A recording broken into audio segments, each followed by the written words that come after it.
Irmãos, bom dia, graça e paz.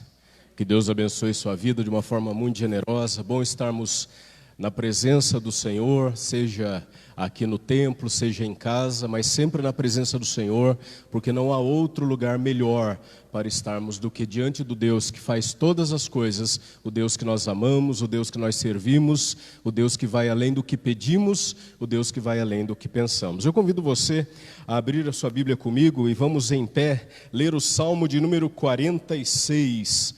O Salmo de número 46 nos convida a confiar no Deus que é nosso socorro, que é nosso refúgio, que é nossa fortaleza, que é socorro bem presente em toda e qualquer situação.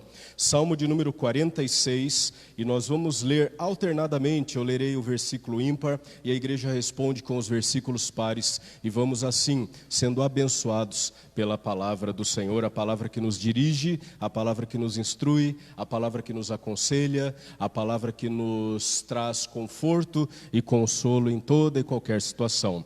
Salmo de número 46.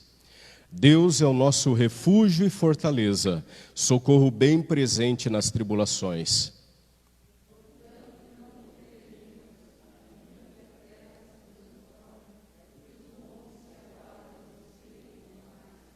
Ainda que as águas tumultuem e espumejem, e na sua fúria os montes se estremeçam.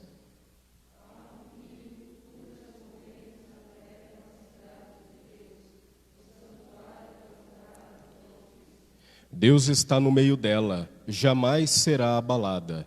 Deus a ajudará desde a antemanhã.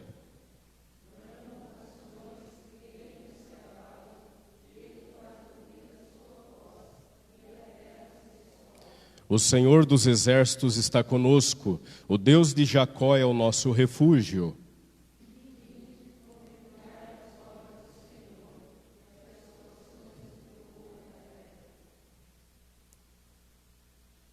Ele põe termo à guerra até aos confins do mundo, quebra o arco e despedaça a lança, queima os carros no fogo.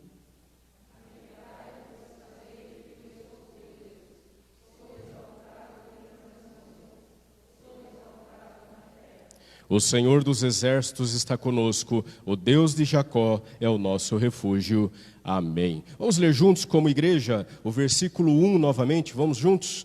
Deus é o nosso refúgio e fortaleza, socorro bem presente nas tribulações. Amém.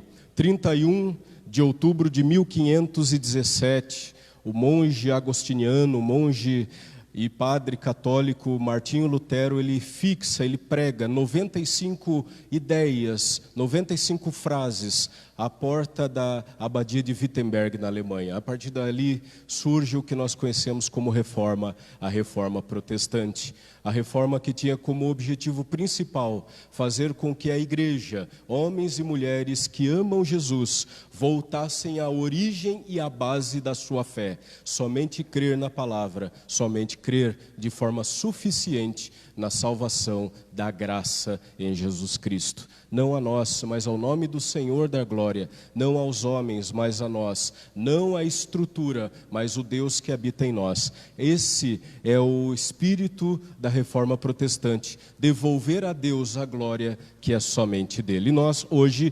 503 anos depois, continuamos firmemente nesse mesmo propósito de amar apenas o Senhor, viver para a glória dele, ter como a palavra do Senhor a nossa única e imutável regra de fé e prática, crer somente na graça do Senhor e entregar a nossa vida dia após dia a esse Deus que fala conosco. Um dos hinos mais conhecidos da fé cristã chama-se Castelo Forte, e ele é baseado no Salmo de número 46, que diz no seu início: Deus é o nosso refúgio, fortaleza, socorro no meio da tribulação. Nos dias que nós estamos vivendo, nas tribulações que estamos vivendo, nas incertezas que estamos vivendo, é nesses dias, nesses momentos, no meio do furacão, no meio da tribulação, que Deus é socorro em todas as horas. Que Deus abençoe você e que assim a fortaleza, o socorro, o refúgio do Senhor seja presente na sua história e na sua família. Nós vamos orar agradecendo ao Senhor, porque Deus é o nosso refúgio, fortaleza e socorro, agradecendo pela reforma protestante, que foi o início da volta ao estudo da palavra, e que assim eu e você nos mantenhamos fiéis ao Senhor que fala ao nosso coração. Convidar o nosso irmão Elcio que nos eleve a Deus em oração nesta hora. Glória somente a Teu nome, Pai. Amém. Neste momento, Senhor, nós pedimos que Tu possas estar conosco, Senhor, reunidos aqui em Teu nome, Pai, para louvar e engrandecer Teu santo nome, Pai. Nós Te agradecemos, Pai, pela reforma que nos propiciou, Senhor, nos proporcionou a possibilidade de estarmos mais próximos a Ti, Senhor. Amém, Senhor. Nós agradecemos porque, através dela e através de Tua mensagem, nós podemos, ó Pai, Te louvar, Te engrandecer e saber, Senhor, que somente Tu és o caminho para a salvação, Pai. Amém. Nós Te agradecemos porque nós temos essa oportunidade de estarmos aqui, Senhor, e sabermos que Tu morreste por nós na cruz, ó Pai. Mandaste Teu Filho, Senhor, para que possamos ter a vida eterna. Grato, Senhor, por tudo que o Senhor tem feito por nós, Senhor, por essa semana que passou, que nós pudemos ter mais vitórias, Pai. Nós nos reunimos em Teu nome, Senhor, e agradecemos em nome de Jesus. Amém. Amém. Que Deus abençoe a igreja, os irmãos podem se assentar. Irmãos, lembrando das nossas programações durante a semana, nós temos 2 encontros online, 2 encontros virtuais durante a semana. Um, você sabe, é às quartas-feiras, sempre 19h30, aqui na página do Facebook da Igreja Presbiteriana de Piedade. Nós temos estudado a respeito dos problemas humanos e respostas divinas, e tem sido um tempo muito proveitoso, muito abençoador. Meu convite é para que você ou comece a se juntar a nós, ou continue conosco, mas que todos nós possamos compartilhar, convidar outros, espalhar esse momento tão abençoador, onde a palavra fala a nós. É Deus quem nos aconselha. A resposta às nossas dificuldades e problemas não são respostas nem do pastor, nem da igreja. São respostas bíblicas a respeito de problemas do nosso dia a dia. Por isso, os problemas são humanos, mas as respostas são divinas. Meu convite é que você esteja conosco. E às quintas-feiras nós temos o nosso encontro dos jovens e adolescentes através da plataforma Meet, e o PP, a Viviane, nos grupos particularmente, e também na página da igreja, está ali disponibilizado o link, está lá disponibilizado o aplicativo para que você faça parte. Também tem sido um tempo muito abençoador, muito gostoso e muito divertido, e o meu convite é para que os jovens, os adolescentes e os pais incentivem os seus jovens, seus adolescentes a participarem conosco e serem assim mutuamente abençoados pela palavra do Senhor. Amém? Então que Deus abençoe você, que Deus abençoe a sua família de uma forma muito especial, em nome de Jesus. Irmãos, nós lemos no início da nossa celebração o texto do Salmo 46, e ele diz: Deus é o nosso refúgio, fortaleza e socorro no meio, enquanto acontecem as tribulações. Deus não é o Deus que vem depois, Deus é o Deus que está presente no meio, enquanto as coisas acontecem, enquanto a tribulação ocorre, enquanto a dúvida é poderosa no nosso coração, enquanto a expectativa é imensa. Deus é o Deus presente na hora que você mais precisa. E nós temos alguns pedidos de oração que eu quero compartilhar à igreja. Nosso irmão Daniel Ferreira, que ainda está na fila de cirurgia, irmão do nosso irmão Gerson. Então, que nós oramos, temos orado, que Deus haja de uma forma muito especial, também pela família Ferreira, de uma forma geral, as pessoas que estão em tratamento, as pessoas que estão em tratamento de saúde, também as famílias enlutadas, nosso irmão Ezequias, nossa irmã Janine, nossa irmã Enide, e toda a família enlutada pela perda do seu irmão, e tantos outros que carecem da misericórdia do Senhor, outros irmãos aqui da nossa igreja, da nossa comunidade, que também se sentem impactados pela perda de seus entes queridos. E amanhã, que é um dia onde as pessoas de uma forma mais especial se lembram ou se relembram dos seus amados que se foram, que o Espírito Santo de Deus, que é o Espírito Santo presente e consolador, de uma forma maravilhosa e pessoal, traga todo o conforto e toda a paz a cada família. Também nós temos um pedido de agradecimento, porque Deus é o nosso refúgio e fortaleza. A nossa irmã Laura agradece o livramento pela vida da Helena e do Moisés, um acidente que eles tiveram, e Deus os poupou. Nós somos gratos a Deus pela atenção, pelo cuidado e pelo zelo com que o Senhor tem cuidado de nós. Muitas serão as aflições do justo, mas de todas o Senhor os livra, porque Deus é um Deus fiel, Deus é um Deus amoroso. Por isso nós somos convidados a entregar e confiar a nossa vida a esse Deus que tudo vê, que tudo ouve, que em todos os momentos está atento e que não tem esquecido de nós. Eu quero convidar você, assentados como estão, para ter um momento a sós com o Senhor de oração, colocando as suas vidas, colocando as suas famílias. Tantos são os motivos de oração, certamente você tem os seus motivos de oração, certamente você tem seus motivos de gratidão também. Deus conhece. Coloque a sua vida, a sua família no altar do Senhor nesta hora.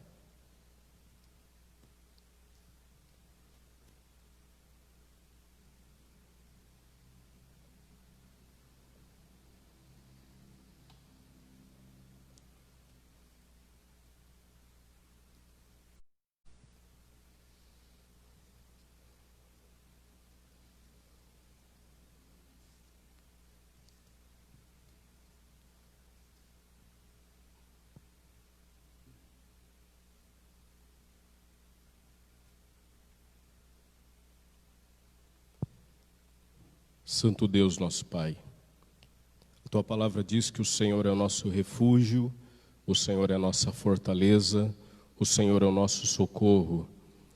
Não um refúgio, uma fortaleza e um socorro que aparecem quando todos os problemas acabaram, mas Tu és o nosso socorro no meio das tribulações. Tu és o nosso socorro no momento, na hora, no momento que nós mais precisamos. Tu és o Deus que vem ao nosso encontro. Tu és o Deus que visita a nossa vida. Tu és o Deus que de uma forma graciosa tem atenção e zelo para conosco. Porque a Tua palavra mesmo, que é eterna, que é maravilhosa e que é completa, perfeita e justa em seus caminhos, a Tua palavra nos diz que o Senhor é com zelo que o Senhor olha por nós. E que nada acontece na nossa vida sem o Senhor não saber. E que o Senhor também não pode ser pego de surpresa diante das nossas dúvidas, diante das nossas incertezas, diante dos nossos medos, diante das nossas perdas. Por isso, Pai, Tu que és o Deus Todo-Poderoso no céu e na terra, eu peço que de uma forma muito amorosa, muito abençoadora, muito gostosa, o Senhor abençoe cada vida, Pai. O Senhor conhece, Pai, o nosso coração e sabe o quanto a gente erra, mas nós colocamos a nossa vida diante de Ti, ó Deus, porque nós não temos outro Deus senão a Ti somente. Nós não somos salvos por nós, por nosso mérito, por nosso conhecimento, por nosso dinheiro, por nossa pobreza. Nós somos salvos porque o Senhor, antes da fundação do mundo, escolheu nos amar pelo Teu amor, pela Tua bondade. Por isso, ó Deus, nós somos devedores só do Senhor. E em nome de Jesus, Pai, nós pedimos que a Tua graça e a Tua misericórdia mais uma vez sejam estendidas sobre as nossas famílias, vidas e sobre todas essas pessoas que pedem oração por si e por suas famílias. Também, ó Deus, colocamos a vida da nossa irmã Teodora no Teu altar. Colocamos a vida da nossa irmã Osmarina e sua família. Colocamos a vida, ó Deus, da nossa irmã Floripa e toda a sua família também. E cada um de nós, Deus, o Senhor nos conhece, o Senhor nos fez, nós somos Teus. Por isso, Deus, em nome de Jesus, traz também toda a paz e todo o consolo, em nome de Jesus, através do Teu Santo Espírito, aqueles irmãos que se sentem hoje entristecidos pela perda dos seus entes queridos. Ó Deus, não há palavra humana, não há conhecimento humano, não há gesto, não há atitude que nós possamos fazer em favor dessas pessoas para devolver a alegria ou trazer a paz aos seus corações. Mas o Senhor é poderoso para fazer isso e infinitamente mais. E é no Teu nome que oramos e agradecemos e Te adoramos, Pai, porque sabemos que Tu és o nosso Deus presente em toda e qualquer situação. Obrigado, Deus, porque Tu és bom em todo momento, em nome de Jesus. Amém. Que Deus continue abençoando a igreja, que Deus continue abençoando a sua vida e a sua família, em nome de Jesus. Quero convidar nossos irmãos presbíteros a virem à frente conosco nesta hora, por favor.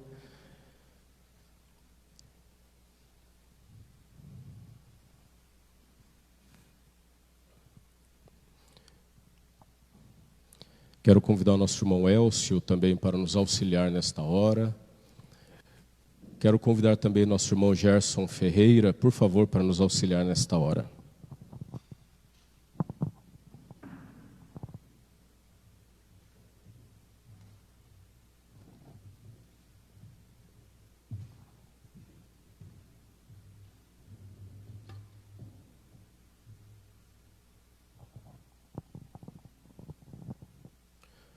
O Senhor Jesus, na noite que foi traído, Ele toma o pão e diz: este é o meu corpo que é dado em favor de vós.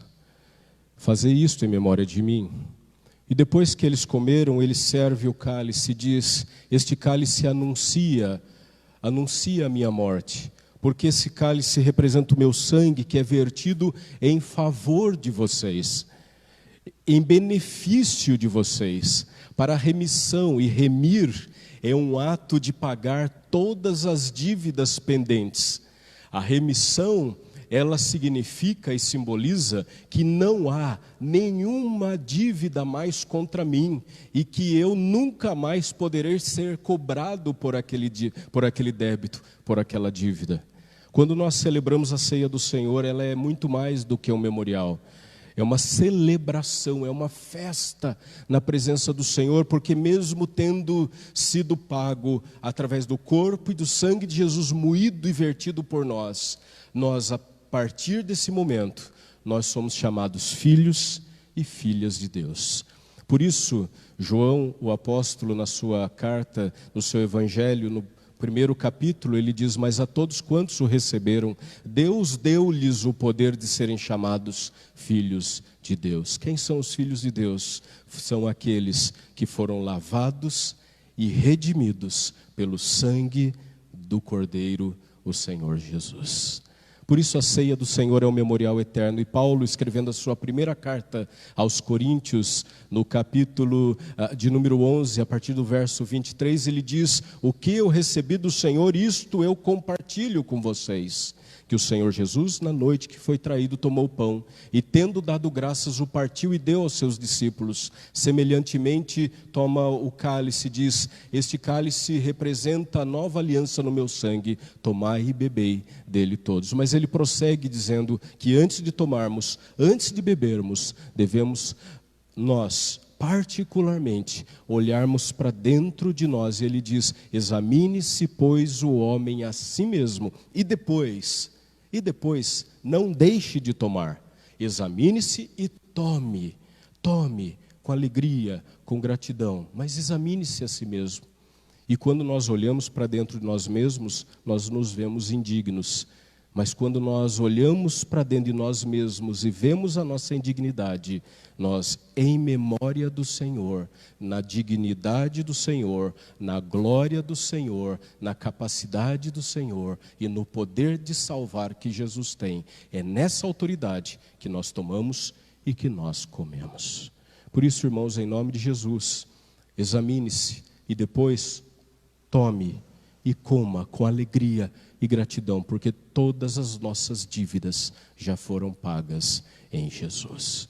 Por isso, a ceia do Senhor não é a ceia da Igreja Presbiteriana do Brasil, é a ceia de Jesus. E se há entre nós alguém, membro de qualquer igreja evangélica e está em plena comunhão com a sua igreja, participe conosco com alegria e com gratidão. Irmãos, apenas também, dentro desses novos tempos que vivemos, você receberá o cálice e após beber, você colocará nesta vasilha, o pão será servido particularmente na sua mão, você toma também do pão, nossos irmãos servirão a cada um de vocês. À medida que você for sendo servido, você se assente e permaneça em oração, com alegria e gratidão em seu coração. Vamos ficar em pé e orar ao Senhor, agradecidos por tão grande salvação, e assim nós possamos celebrar a vida e a vida em abundância que temos em Jesus. Vamos convidar o nosso irmão presbítero Paulo para, nesta hora, orar ao Senhor, colocando as nossas vidas na presença dele e agradecendo mais uma vez por tão grande salvação. Pai de amor, nós louvamos o teu nome, Senhor, agradecidos pelo teu cuidado para conosco. Te louvamos, a Deus, porque as suas misericórdias se renovam a cada manhã. Recebe, Pai, a adoração que os teus filhos te oferecem nessa manhã, ó Deus, em especial quando relembramos, ó Deus, o teu grande amor para conosco, o teu sangue derramado lá na cruz, sangue inocente em nosso lugar. Nós te louvamos porque esse amor a Deus nos alcançou. O Senhor não leva em conta os tempos da nossa ignorância, mas aceita, Pai, a nossa gratidão por tão grande salvação que o Senhor nos ofereceu. Abençoa, a Deus, todos os presentes, aqueles, ó Deus, que não puderam estar, esteja ao lado de cada um, ó Deus, também confortando, consolando, dando aquilo que o Senhor tem sempre dispensado a nós, ó Deus, que é a vida e a certeza que o nosso trabalho não é vão, Senhor, mas que o Senhor tem sempre cuidado de nós. Recebe a nossa gratidão e perdoa para nossos pecados. Oramos em nome de Jesus. Amém. Celebre o Senhor e participe da ceia com alegria e gratidão.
Algum irmão ou alguma irmã foi omitido na distribuição do pão ou do cálice?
Santo Deus, como entender tão grande amor com que o Senhor tem nos amado. Por isso, Pai, nossa voz é de louvor, de adoração e de gratidão a Ti, porque o Senhor nos escolheu amar antes de criar tudo o que há e tudo o que existe. Nós somos gratos, ó Deus, pela Tua graça e pela Tua misericórdia. Abençoe o Teu povo, em nome de Jesus. Amém.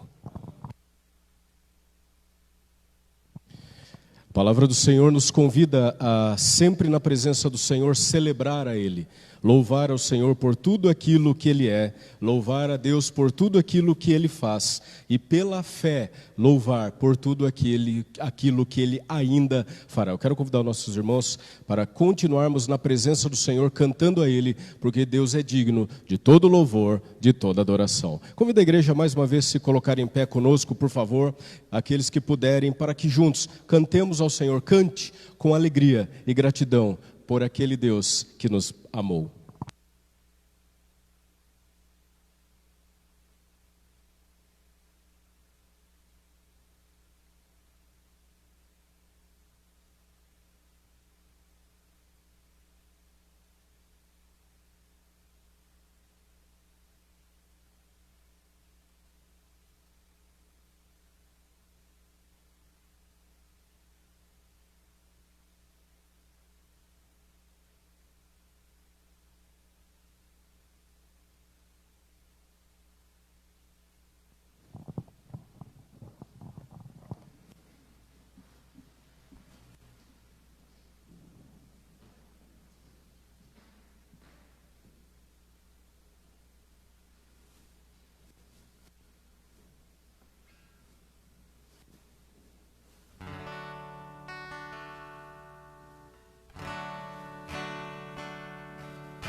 do meu coração e tudo que há em mim.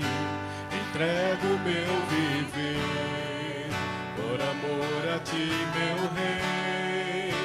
Meus sonhos rendo a ti e meus direitos dou. Orgulho vou trocar pela vida do Senhor. E eu entrego tudo a ti, tudo a ti. E eu entrego tudo a ti, tudo a ti.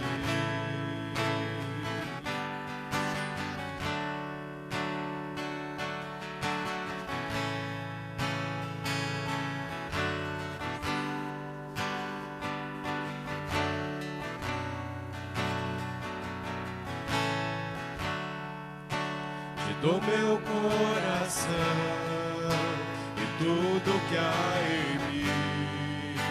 Entrego meu viver por amor a ti, meu rei. Meus sonhos rendo a ti e meus direitos dou.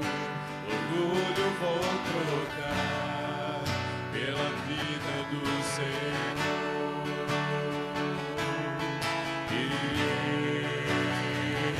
Eu entrego tudo a ti, tudo a ti.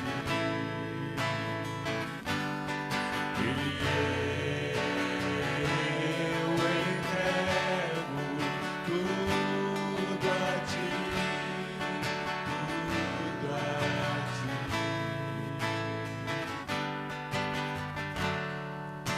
Eu canto esta canção, entrega a ti, Jesus, o que o mundo dá. Eu deixo aos pés da cruz, por conhecer a ti, a teu nome dá louvor, sentir tua alegria, partilhando tua dor. E eu entrego tudo a ti, tudo a ti. E eu entrego tudo a ti, tudo a ti.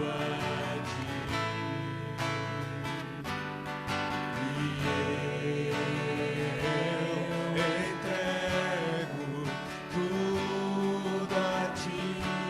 entrego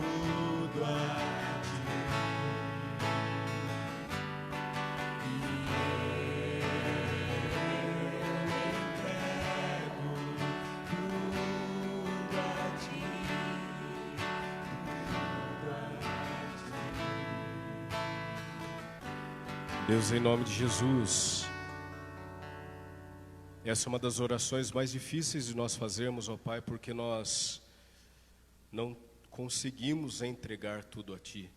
Por isso, Pai, a começar em mim, ajuda-nos, ó Deus, fortalece-nos, para que a gente possa realmente entregar tudo a Ti e não nos sentirmos, ó Deus, sobrecarregados, nem fartos com as dificuldades, com os problemas, com as dúvidas, nem com as tristezas. Nós queremos sim, Pai, confiar e entregar a nossa vida ao Senhor, em nome de Jesus. Amém.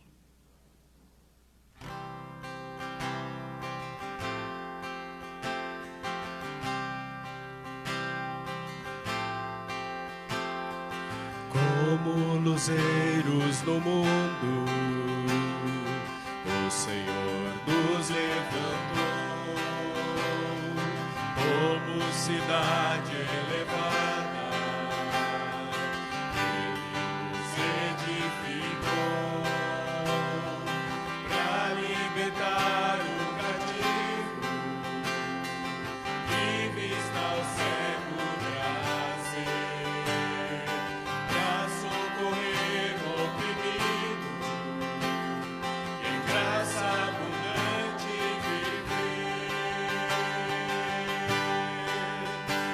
se acende uma luz pra se esconder, não se pode apagar o esplendor. Quero ser tua luz, quero ser tua voz, quero ser o que queres de mim. Vem cobrir sobre mim todo o teu querer, abra os olhos do meu coração.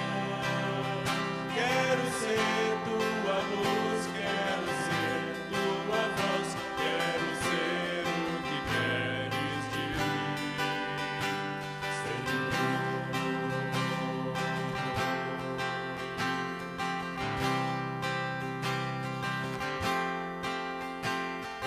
Como luzeiros no mundo, o Senhor nos levantou,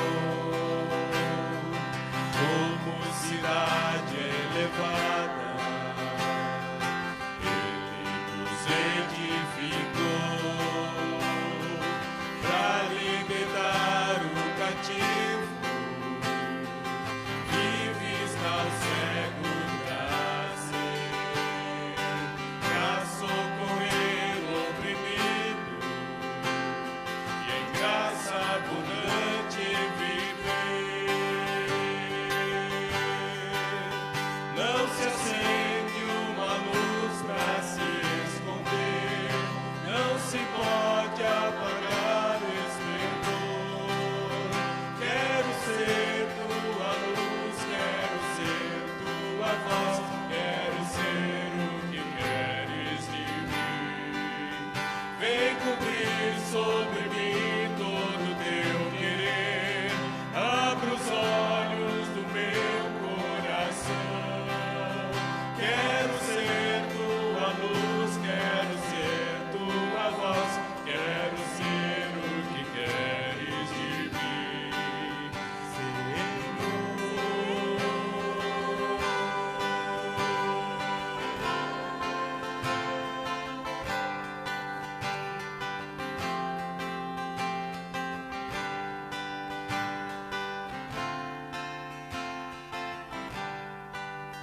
Não se acende uma luz pra se esconder, não se pode apagar o esplendor. Quero ser tua luz, quero ser tua voz, quero ser o que queres de mim. Vem cumprir sobre mim todo o teu querer, abra os olhos do meu coração. Quero ser tua luz, quero ser tua voz, quero ser o que queres de mim. Quero ser tua luz, quero ser tua voz, quero ser o que queres de mim,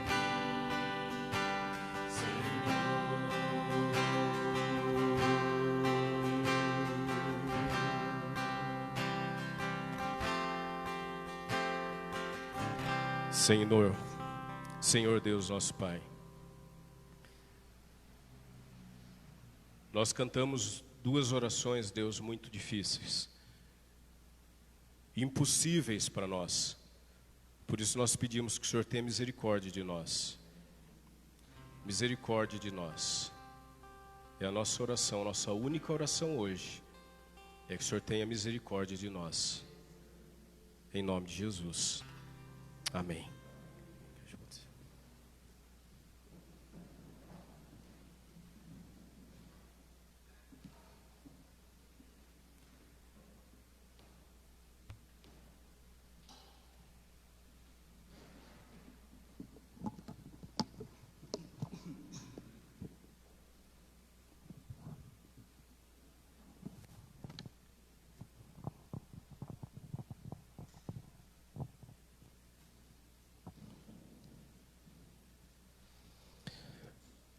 Palavras de misericórdia, palavras de cura. Misericórdia, Deus, simplesmente não me dar aquilo que eu mereço. Quando nós oramos e pedimos a misericórdia de Deus, nós pedimos: Deus, não me dê aquilo que eu mereço. Não me dê a tua distância. Não me dê, ó Pai, os teus ouvidos fechados. Não me dê, ó Pai, a tua mão fechada. Não me dê, ó Pai, a miséria. Não me dê a destruição.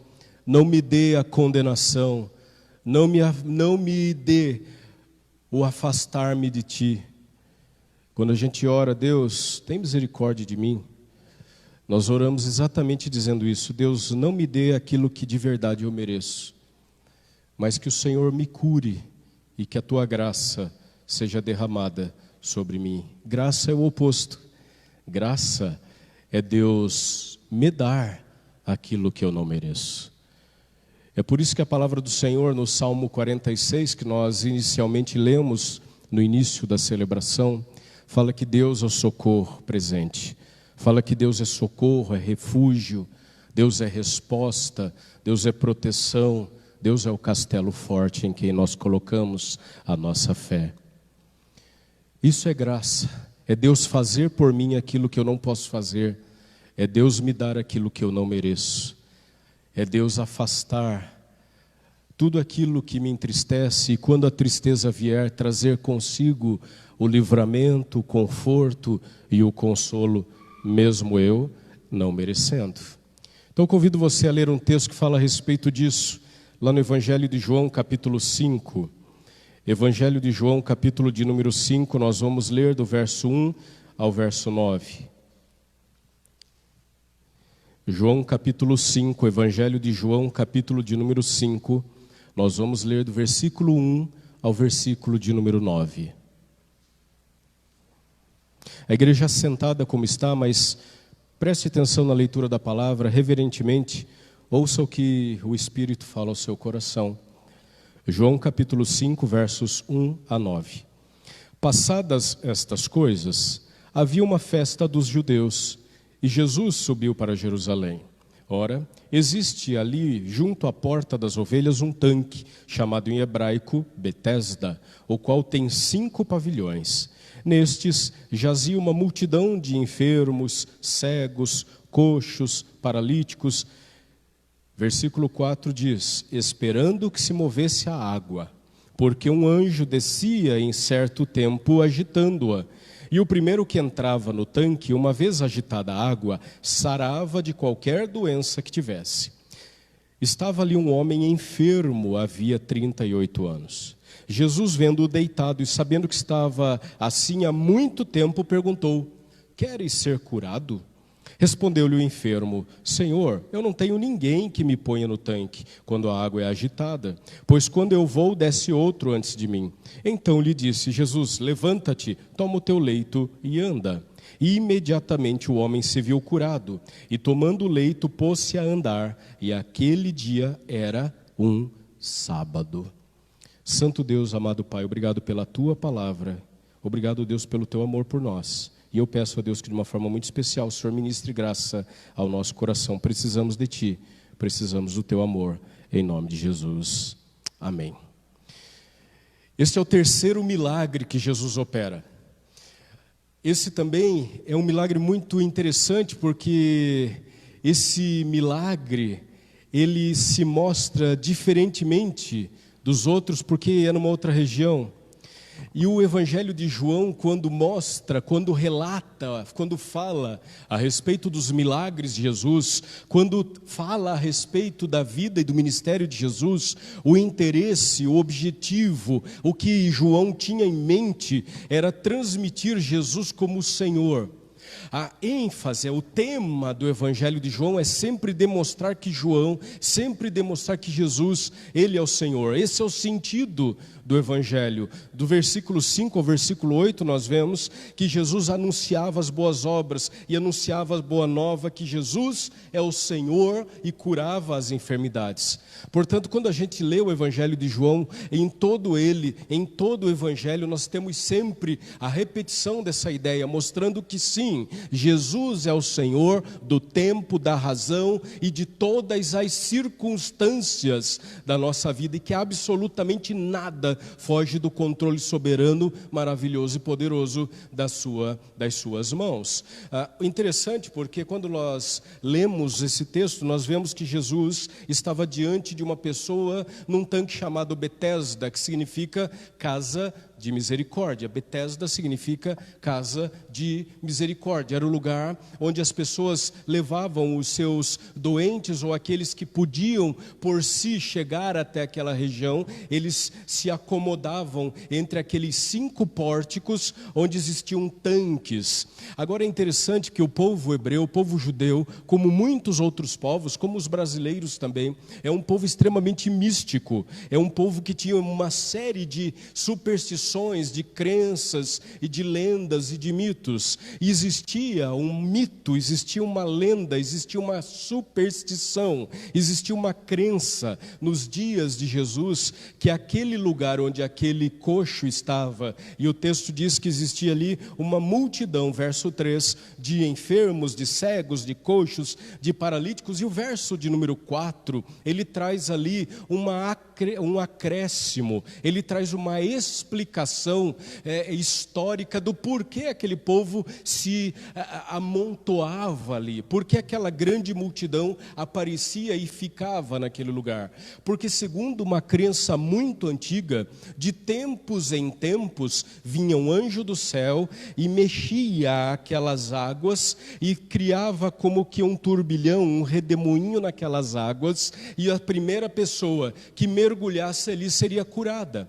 Mas, na verdade, tudo isso que é narrado, ou tudo aquilo que as pessoas criam, nada mais era do que uma superstição, uma crendice popular dos dias de Jesus. O que existia, e esse lugar, de uma forma muito interessante, ele foi descoberto no início dos anos de 1800, esse lugar aqui, onde nós conhecemos como o Tanque de Betesda, e juntamente com escritas e explicações daquela época, historiadores daquela época, eles narram que embaixo daqueles tanques existia como que um pequeno existia um veio de água que passava por baixo, e de tempo em tempo a água subia, de tempo em tempo a água baixava. Como acontecem nos rios, como acontecem nos olhos de água, como acontecem nos poços, de tempo em tempo eles têm mais água, de tempo em tempo eles são mais secos. Assim acontecia nesses lugares, assim acontecia nessa fonte chamada Betesda. E o que aconteceu? Com o passar do tempo, quando as águas elas naturalmente afluíam e turbilhonavam, mexiam aquela água, eles criam que era um anjo que mexia. Por que isso é interessante? Por que é importante a gente saber isso? Porque o verso de número 4 fala exatamente que aqueles homens, aquelas pessoas, aquela multidão de enfermos, elas esperavam que as águas fossem mexidas, porque um anjo descia em certo tempo e agitava, curando aquelas águas. Só que é interessante, porque Jesus ele se apresenta exatamente naquele lugar. Jesus se apresenta exatamente naquela situação. Jesus se apresenta exatamente naquele lugar onde as pessoas elas depositavam a sua crença, depositavam a sua fé, depositavam a sua esperança, depositavam a possibilidade da sua cura e da sua ressurreição e da sua transformação em algo que era fenomenal, em algo que não podia ser percebido, em algo que apenas se contava, mas algo que não podia ser de uma forma maior presenciada por ninguém. Era apenas um conto, era apenas uma série de lendas, era uma série de mitos, uma série de superstições. E você sabe muito bem, se alguém começa a contar algo sobre um lugar, as pessoas começam a fluir. Da mesma forma como as pessoas em todos os lugares do mundo têm as suas fontes milagrosas. Pessoas saem e caminham quilômetros e mais quilômetros, às vezes vão de um estado para outro para pegar um pouco de água, porque alguém disse que aquela água cura, porque alguém disse que quando tomou banho naquela cachoeira ficou curado. Da mesma forma acontecia nesse lugar. Isso é interessante para mostrar que Jesus, ele vem ao nosso encontro e nos toma dentro da realidade de fé e de espiritualidade que nós conhecemos. Jesus não espera que você ou eu sejamos profundos conhecedores da palavra para ele vir ao nosso encontro e impactar a nossa vida e curar a nossa alma. Jesus não vem ao nosso encontro apenas quando nós não temos dúvidas.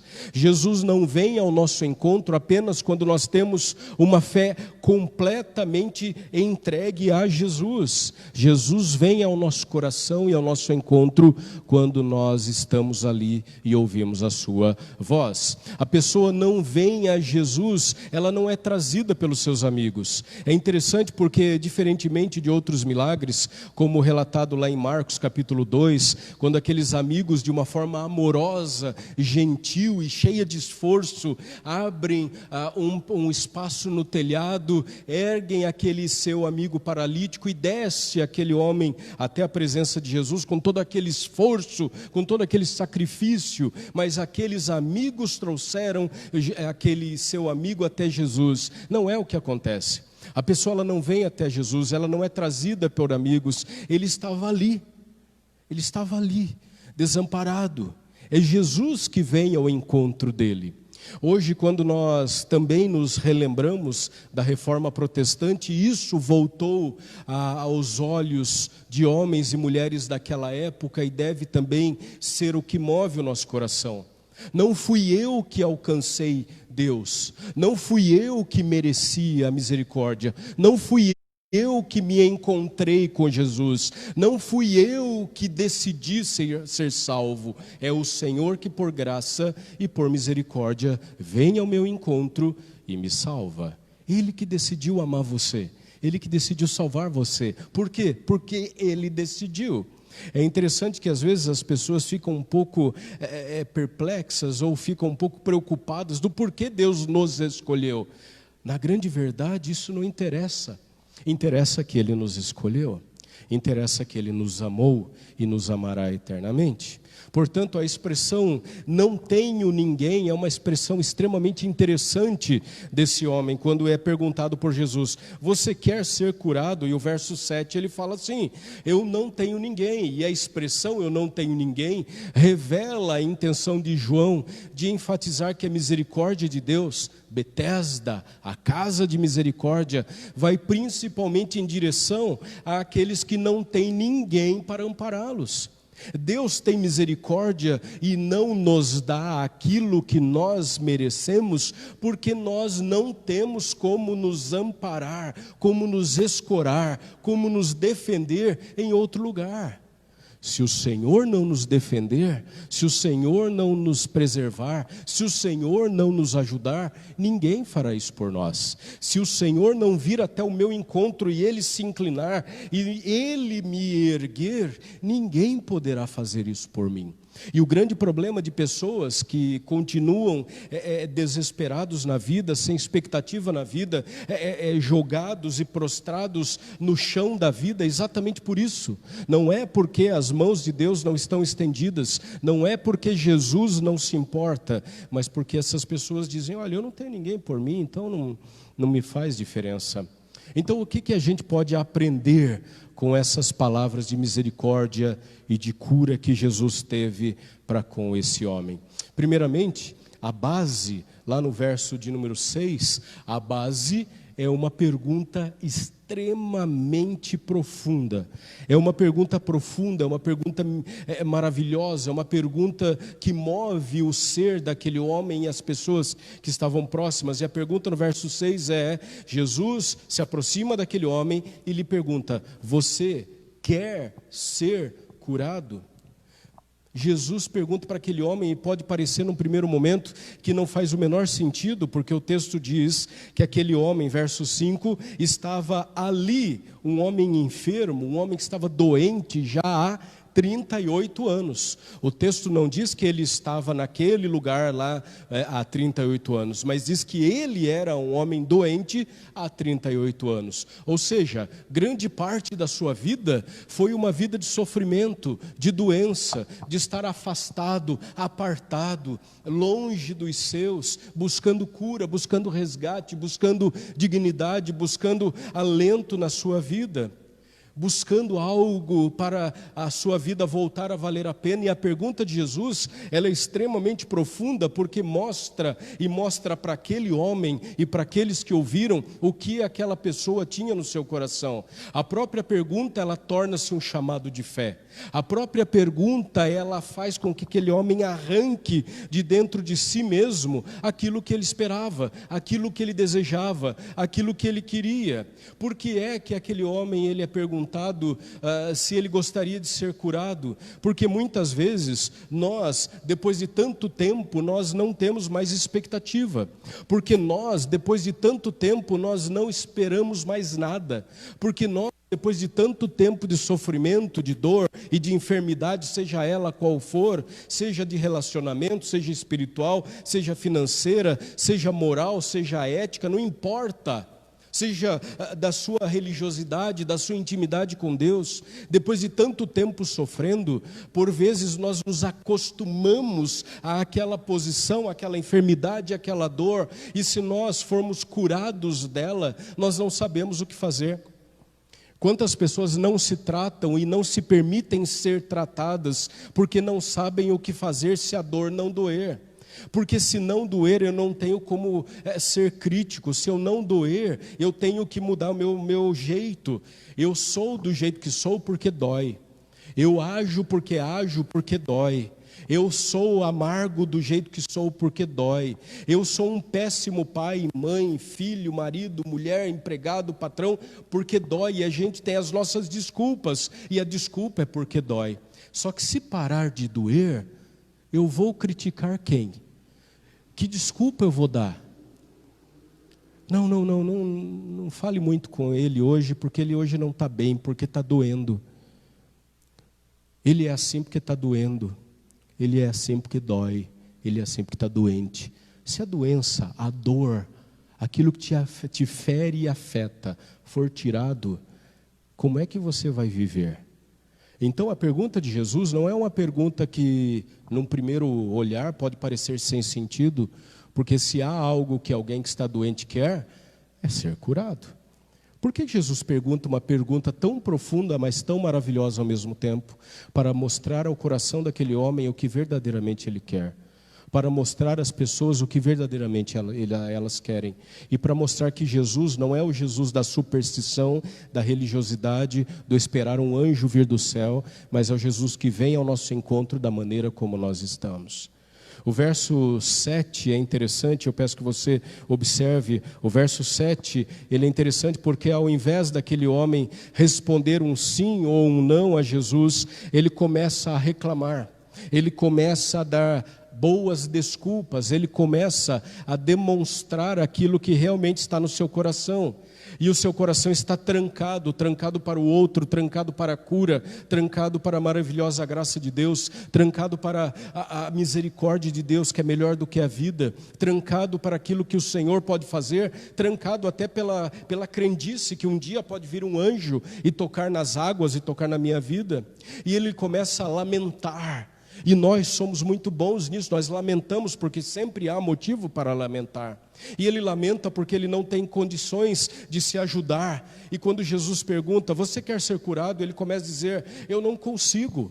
Eu não consigo. Então ele começa a lamentar porque ele não tem como se ajudar. Jesus não pediu para ele se ajudar. Jesus não perguntou assim, você quer curar a você mesmo? Você quer fazer isto por você? Jesus, ele está num sábado, que é um dia sagrado para o judeu até o dia de hoje, um dia onde as pessoas elas só podem ir à igreja ou à sinagoga do judaísmo, elas só podem fazer serviços religiosos e poucos, raros e curtos serviços do seu dia a dia, dos seus afazeres. A época de Jesus ainda era muito mais radical do que hoje, e de repente Jesus está mostrando àquele homem que não é a religiosidade, não é o que você pode fazer, é o que Deus pode fazer por você. É isso que muda, é isso que vale, é isso que faz diferença. Mas no versículo 6, Jesus pergunta: você quer ser curado? E ele começa: olha, eu não tenho quem me ajude. Ele começa dizendo também que a culpa não é dele também só, a culpa é dos outros. E ele fala: eu não tenho ninguém, eu não tenho quem me coloque no tanque. E ele culpa os outros porque os outros não o ajudam. Ele continua a sua reclamação porque ele reclama do tempo, ele reclama das circunstâncias, porque ele diz: quando a água é agitada, o outro já mergulhou. Mas o texto não diz que ele era coxo, o texto não diz que ele é aleijado, o texto diz que ele está doente. Mas o texto também diz, segundo o próprio homem, que pessoas chegam e mergulham antes dele. Como? Como isso pode acontecer? Como coxos e aleijados podem mergulhar num tanque antes de alguém que anda? Ele condena a sua própria sorte e ele diz: alguém sempre chega antes de mim. Eu sou um condenado pela sorte. A vida só é fácil para o outro, a vida só é gostosa para o outro, a vida só é prazerosa para o outro. Só o outro tem alegrias, só o outro tem vitórias, só o outro tem curas, só ao outro e ao meu vizinho que Deus ouve, a mim Deus não ouve. Então a pergunta que Jesus faz é uma pergunta maravilhosa, poderosa e transformadora, porque ela se torna um chamado a crer, um chamado à fé. A pergunta de Jesus para mim e para você é: você quer ser curado de verdade? E a nossa resposta deve ser: sim, Senhor, Tu sabes todas as coisas e Tu sabes que eu sim quero ser curado pelo Senhor. Pelo Senhor. Mas o texto continua dizendo que essa ordem é também impressionante. O verso de número 8 diz: e Jesus lhe disse: levanta-te, pega a tua maca e anda. A palavra que nós temos aqui, em algumas versões cama, em algumas versões leito, no original é a ideia de uma pequena esteira. É uma esteira, como se usa nas piscinas ou nas praias, não é muito mais do que aquilo. Não é muito mais do que aquilo, é uma esteira muito fina, leve, dobrável, que as pessoas levavam, colocavam ao chão e ali se assentavam para mendicância ou para conversar, seja para qual motivo fosse. Então o texto fala isso: você tem isto aqui, então pega esse teu leito, pega essa sua esteira, dobra e vamos. Esse não é o seu lugar. Então a ordem de Jesus é extremamente poderosa e impressionante exatamente por conta disso. Jesus dá a ordem e dá o poder para você cumpri-la. Jesus não só dá a ordem, mas Ele dá as condições para você cumprir. Jesus disse de uma forma muito mais difícil aos nossos olhos que Lázaro era para sair da morte e voltar à vida, e foi o que aconteceu. Portanto, Jesus está dizendo a cada um de nós, como disse àquele homem, que nós podemos nos levantar, que não é para ficarmos prostrados, porque Jesus é o libertador da vida, e o libertador da vida chegou na tua vida. O libertador da história chegou na sua história. Aquele homem que tem o poder sobre os céus e a terra, para levantar os mortos do chão, para desenterrar aquilo que nós enterramos no profundo da nossa alma, das impossibilidades, das tristezas, das agruras, das agonias, das incertezas, das dúvidas e daquilo que dói e destrói a nossa alma, nosso coração, e aquilo que é valoroso para nós. É esse Jesus que está diante daquele homem e dá a ordem para que ele se levante, e dá a ordem para que eu e você também nos levantemos. A ordem de Jesus não foi para aquele homem apenas, é para mim e para você. A cura chegou, então nós devemos nos colocar em pé, e voltarmos para nossa casa curados, porque o Deus da vida, da cura e da restauração está aqui. Então, irmãos, quando nós olhamos para esse texto, nós vemos o Jesus que tem toda a autoridade no céu e na terra, declarando pela força do seu poder, pela autoridade da sua palavra, que sim, há cura para você. Então nós devemos nos levantar. E levantar-se, ele sugere, ele dá a ideia da necessidade de disposição, de determinação, de resolução, de ação imediata. E o grande problema é que nós ficamos sempre deixando para depois. Depois eu vou me entregar a Jesus, ou eu já me entreguei a Jesus, mas depois eu vou me dispor a ser útil, depois eu vou me dispor a fazer algo, depois eu vou me dispor a viver, depois eu vou me dispor a ser fiel, depois, e o depois não chega, e quando a morte vem, também não há depois. Porque quando nós vivemos para o Senhor, nós vivemos para o Senhor em pé. A palavra diz: façam, trabalhem, operem para o Senhor enquanto é dia, porque a noite virá, quando ninguém poderá trabalhar. É claro que esse texto fala da minha vida e da sua. O tempo de sermos úteis na presença do Senhor é aqui, nesses breves dias da nossa existência. A eternidade será a eternidade de glória, de majestade, de serviço também, mas na presença eterna do Senhor. Mas aqui onde vivemos é o dia de nós, em pé, confiarmos em Cristo e andarmos. E o texto diz exatamente isso: levanta-te e anda. Levanta-te e anda. É interessante, porque essas duas ordens de Jesus mostram primeiramente essa ação e mostra também o que Jesus espera de mim e de você. Não só ficarmos em pé, não só dizermos: Deus, eu creio em Ti.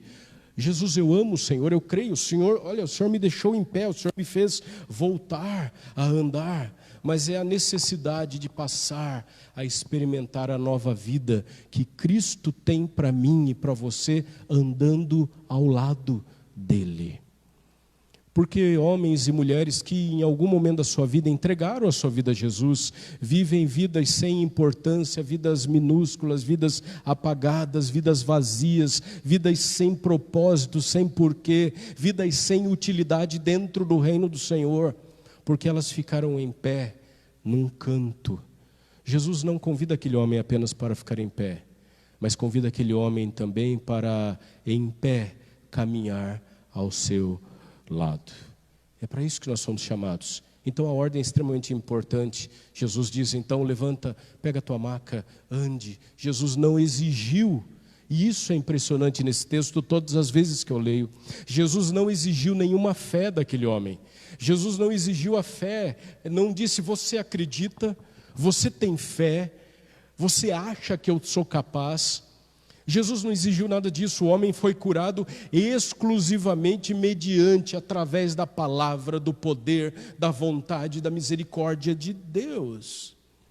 Por isso, quando nós voltamos os olhos pela palavra e voltamos os olhos para a palavra de Deus, ela é maravilhosa em si, ela é eterna, imutável e atual em si, porque mostra cada nova manhã a minha e a sua realidade. Eu não sou merecedor da graça de Deus. Eu nunca terei uma fé tão grande e tão extraordinária ao ponto de merecer o toque gracioso do poder de Deus. Por isso essa história é a história de cada um de nós, mostrando que Deus vem ao nosso encontro porque Ele decidiu vir. Deus ama você porque Ele escolheu amar você. Deus quer curar você porque Ele escolheu curar você. Ele vem ao nosso encontro por soberania, por amor e por graça. E aí, por fim, nós vemos um resultado completamente inesperado. Por que inesperado? Porque aquele homem já estava doente há 38 anos. Porque aquele homem já estava doente grande parte da sua vida. Porque aquele homem já estava desesperançado. Porque aquele homem já não via diante de si mais perspectiva de ser curado, de ser abençoado, de ser ajudado, de ser o objeto do amor de Deus. E por vezes nós achamos isso também de nós.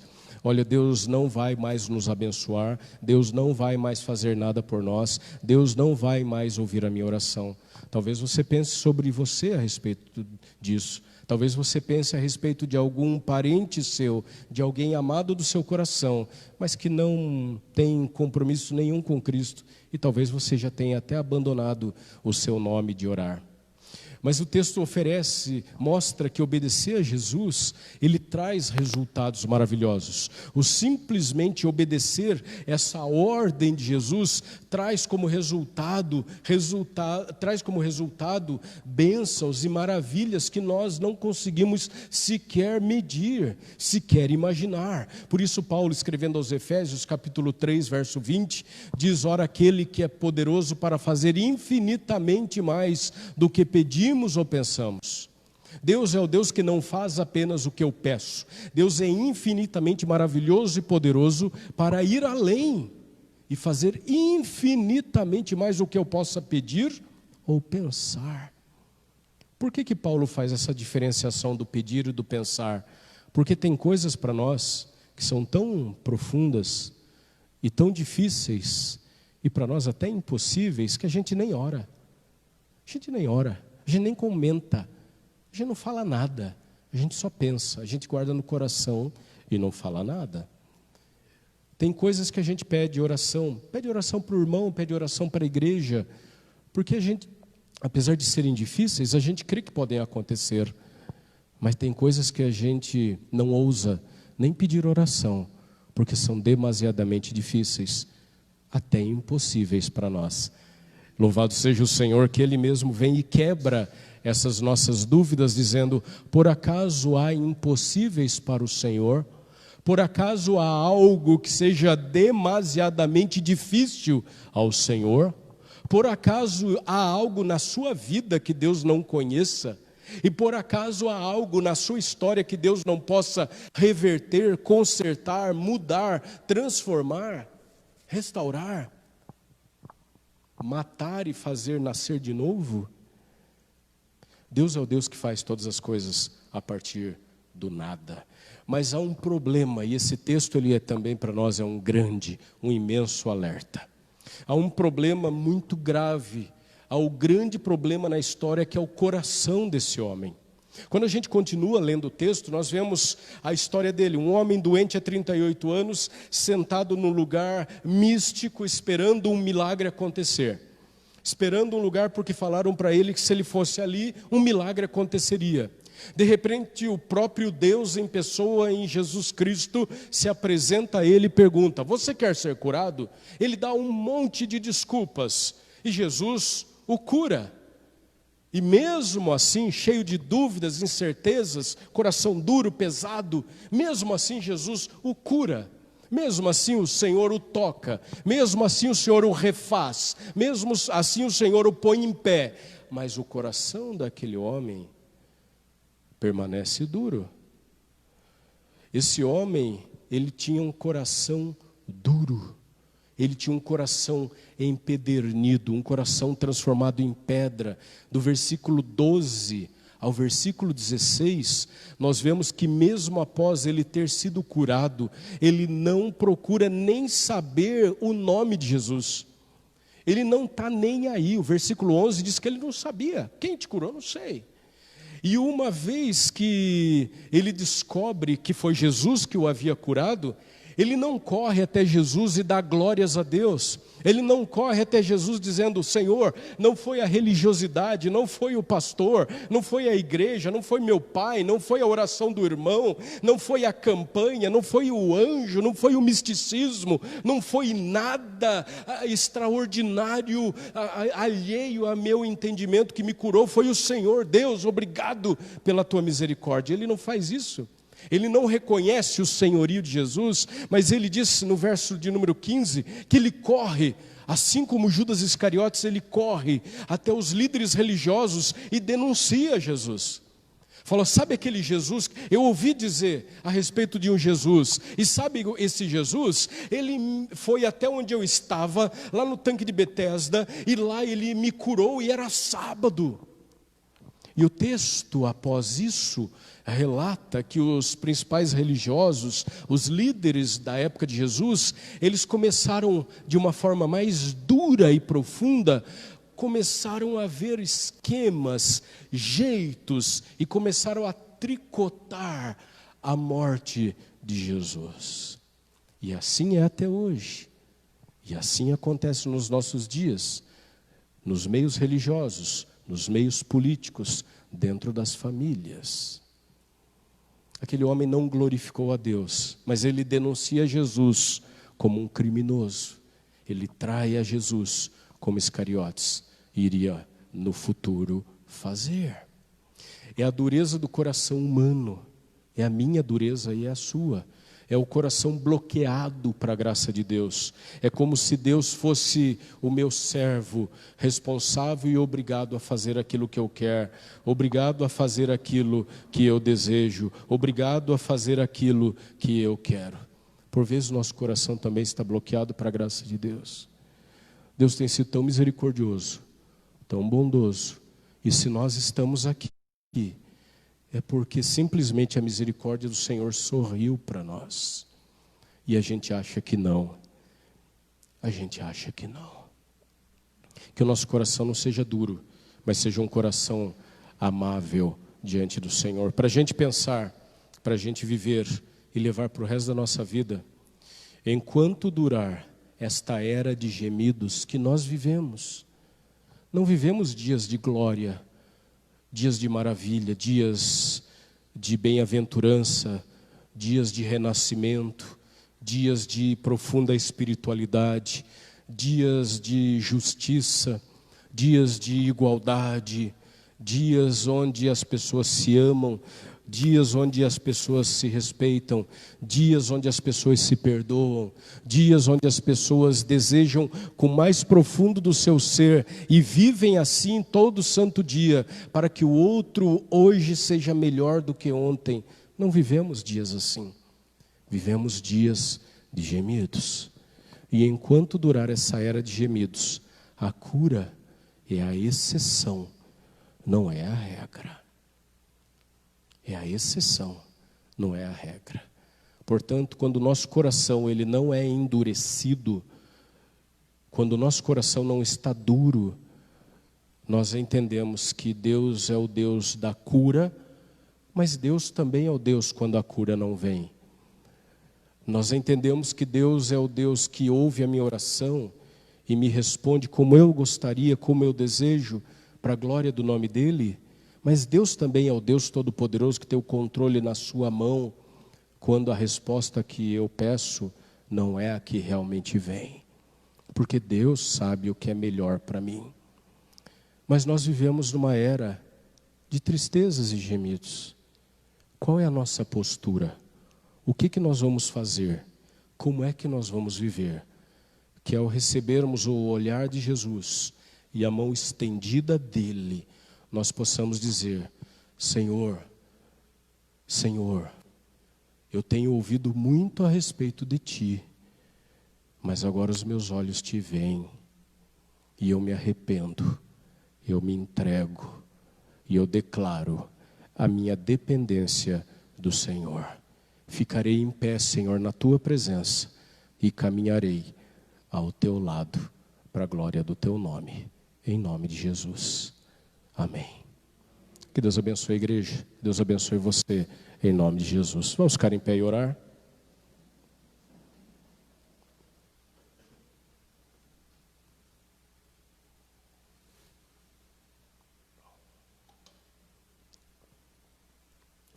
Santo e bondoso Pai, obrigado, Senhor, pela Tua palavra.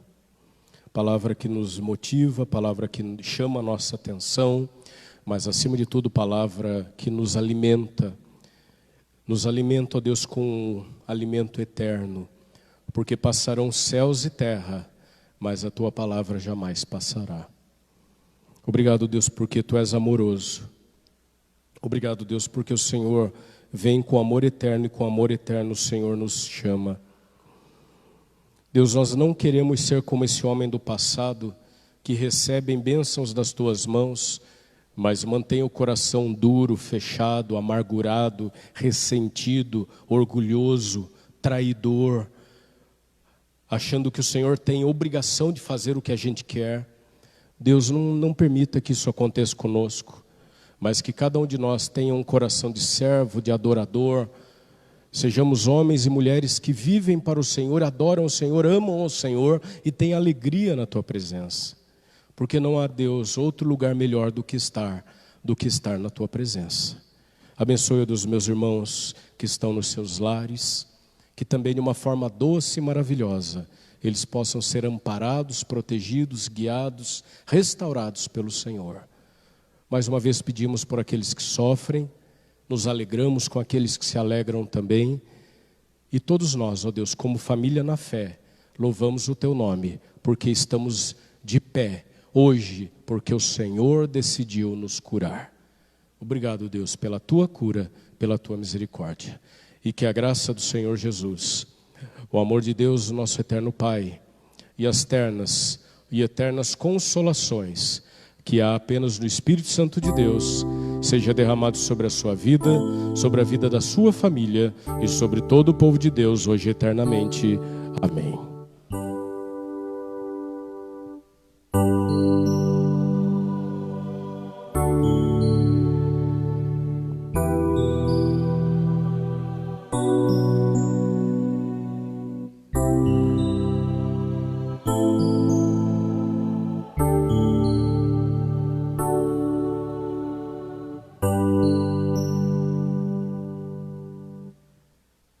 Que Deus abençoe a igreja, Deus abençoe você em casa, que a graça e a paz de Jesus continue sobre o seu lar, em nome dele.